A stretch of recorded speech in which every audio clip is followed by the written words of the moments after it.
informative, and cutting-edge podcast that discusses financial topics ranging from personal finance, economics, politics, and personal growth. Simply Financial will cover intriguing and thought-provoking questions so that the listener can simply increase their financial IQ.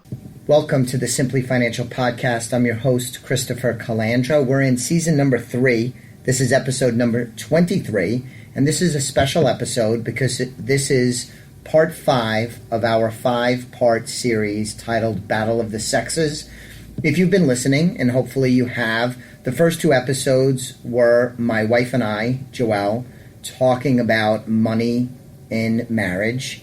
And then Lindy Brock, my partner, talked about the same topic, discussing how her and her husband, DJ, handle money and finances in their relationship and kind of comparing and contrasting the different ways that we handle it in our household versus the way they handle it in theirs. Next, Lindy and I talked about kids with money, trying to teach kids and expose kids to good habits about money. And that's what Joelle and I are going to talk about here in just a moment. So hopefully you've enjoyed this 5-part series. Please, if you haven't subscribed to the podcast already, go to iTunes, other platforms, and subscribe. And if you could give us a review that's positive, that would be wonderful. Thanks very much. So, Joelle, thanks for sitting down with me this morning. Yes, hello. So with Lindy and I, we started talking about allowance because I think you listened to the episode she and I did. Lindy has developed this system, I guess is the best way to describe it, of allowance that's partly based on chores, and then money goes to them, but they can earn more, and some of it goes into a bucket for savings, some of it goes into a bucket for spending, and seems pretty complicated. But for both of our kids, Marissa's 18, soon to be 19, Dominic is 13, a new teenager, we've never done allowance, right? I wouldn't say that. The kids have asked here and there for allowances, and they have gone on these binges where they want to get money, so they say they'll do some chores around the house for them, and we had entertained it, we started it, but it never happened to follow through in any sense whatsoever. Did you grow up in your household having chores that you got an allowance for? Never. Yeah, I didn't grow up in that household either, which I guess kind of explains why I don't think we've ever really sat down and had a deep conversation about it, especially when, say, Marissa was much younger, about the pros and cons of doing an allowance or coming up with some type of thing for chores. But it's not as though, if you're listening, our kids don't help around the house. They do have responsibilities in terms of cleanliness of their room, helping, clean up dinner. We have a dog, so especially as they've gotten older, walking the dog, feeding the dog, brushing the dog. I mean, they do help out around the house. We've had some battles with Marissa, teenage daughter stuff. But generally speaking, it's not like they don't get allowance because they don't do anything. It's just kind of you're part of the family and you have a role to play and you need to pitch in and help, right? Yeah, my big thing to them is always be part of the solution, not part of the problem. And that is my motto in the house is you help out, you help us out, you do your part, we're a team, and if you want something in return at some point in time, yeah. I mean, I don't think that that's a lot to ask for in terms of, the dog and things like that and the garbage and, again, keeping your room clean. And then when they look for something, they want to buy, Dominic wants to buy an Xbox game or Marissa's looking to get her nails done, I will reward them. So they do have the sense, I think, this is what I would say, that even though it's not a strict tit for tat, like if you do this, you get this, there is the general understanding that they are tied together.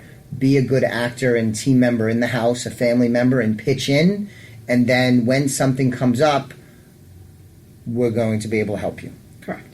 Okay. And so Marissa, she's just finished her successful freshman year in college. Would you describe her as a saver or a spender? A spender. And how about Dominic? Saver. Okay. And it's kind of complicated, though, because I think Marissa is definitely a spender. She sure likes to shop. But I do believe that she's grown to appreciate the value of a buck. I agree. And I do think she thinks about it before spending. But she is a spender. She likes to spend money. Therefore, she does not mind working. She's a hard worker. She works incredibly hard at her job. She's, very well liked at her jobs. But she does kind of work towards the idea of spending that money. Okay. It is a nice trait, though, that she does have an awareness about that. She knows how much is in her bank account. She knows how much she's earning. She knows when she's expecting a paycheck. I think in her freshman year, she did a reasonably good job of budgeting and keeping an awareness of, here's how much I have, here's how much I think I'm going to make. So she is a spender, but hasn't shown recklessness. No. I mean, even if we allowed her to get a credit card, which I guess she could do on her own anyway, I don't believe that she would want to be in debt in terms of a credit card. So, yes, I think she does well budgeting it. I think she knows how much she has. She does not live beyond her means. She rarely comes to us and asks us to pay for anything. Sure. Which actually, you brought something up that wasn't on the outline that I had set up for the discussion, but I think because you brought up the subject, is our deal with Marissa, she's at college, is that she will not take on any debt while she's in college. No car loan, no credit card. She's not going to get exposed to that while she's in college. And that's the deal. We're going to provide a tremendous amount of help and support for her. We're blessed to be able to do that for her, and we want to do that. But one of the contingencies, is that the right way to say it? Well, one of the rules was no debt, because we didn't want to, especially me, didn't want to do what we planned to do college expense-wise to give her financial freedom, only for her to then go and use that freedom to go and borrow $25,000 on a car while she's in college. That's a no-go. So Dominic is younger. He's 13, so he's not working yet, of course. He's a saver. Why would you say that? Dominic does not like to spend money on a regular basis. He does like some big ticket items. And when we go into stores, he's very aware of the prices and how much things cost. And he shies away from buying things because of the cost of things and realizes it might be too much for certain things. And he says, that's ridiculous. So he does have quite a bit of money in his drawer for his whatever money his he's piggy bank. Yeah. And he has money in the bank account, and I think he's very aware at a young age of what things cost, and sometimes gets sticker shock, and would rather keep the money than spend it. But would you agree that it seems to me that Marissa's more of a spender than either of us are, a natural spender? Now, you spend money, I spend money, but just a natural spender. I think she's more of a natural spender than neither you or I are, and I think Dominic is more tight with his money, and it's an early age. Obviously, all of this can change, but he seems to be more restrictive with his money than either you or I are also. They seem to have flanked us, don't you think? Yeah, agreed. So, money-wise, now Marissa's earning money. How do you feel about when someone comes of age, about advising them, encouraging them, or even making them get a job early on? I completely agree. I think it's strange that you really can't get a job until you're 16. I remember getting a job when I was 15. And actually, I was going to talk to Dominic about this, that he could start reffing like Marissa did, and doing things like that. I really think it's good for them to get a job as early as possible, to know the value of money, and to be able to have their own money to do things with if they want.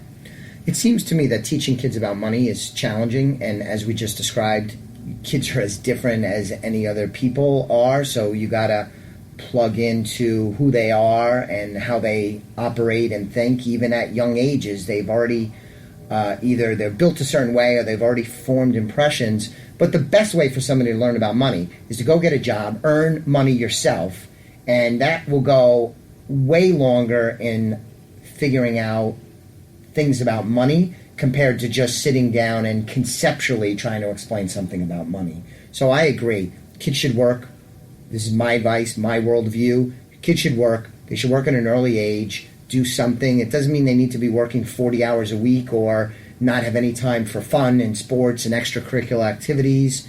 Quite the opposite. But working is a great, great way to teach them about money, because once they put sweat equity in and get money in exchange, whether it's entrepreneurial like they're, take for example, get a lawnmower and go mow lawns, or they go work at a restaurant or Dunkin' Donuts or whatever business locally would hire young people, it's a great, great thing.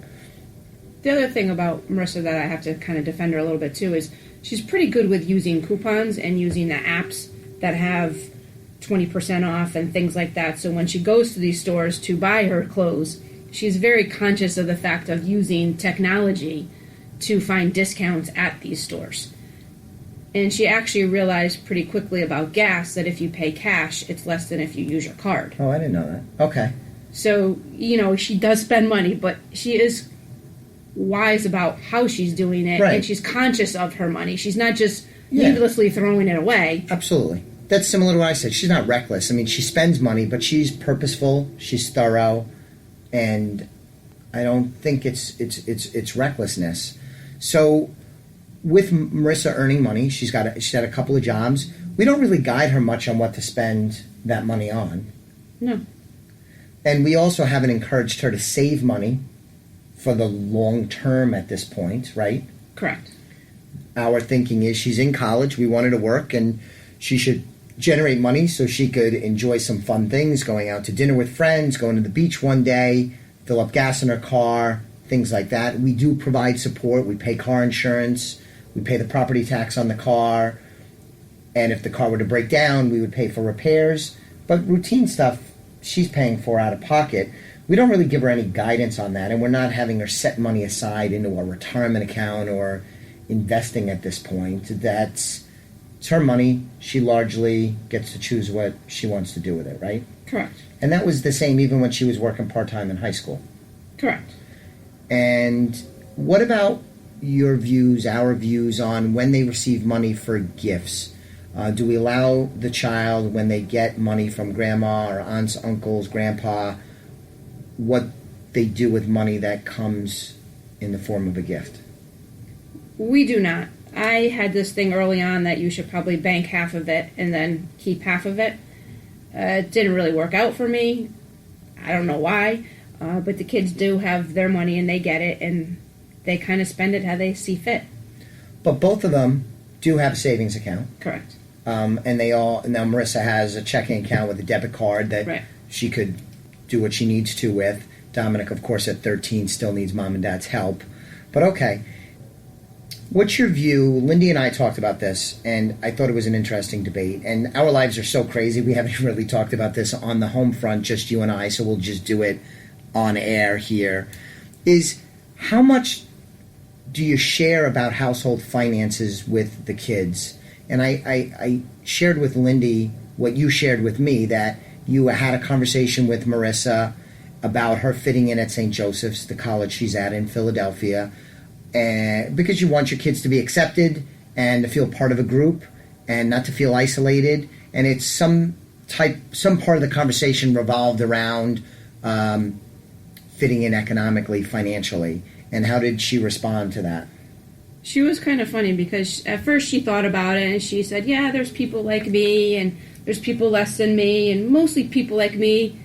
And then she kind of just hesitated a little bit and said, I really don't even know how much money we have. And it was just kind of funny. And she said, people keep telling me that we have all this money and that we live below our means and your mom and dad are very wealthy. And she kind of just took a step back and was like, Mom, but I really have absolutely no idea how much money we have. Now, the question is, was that purposeful on our part? I mean, have we been secretive? You and I talk about money regularly. I talked in other episodes of the show about we track our net worth statement. You run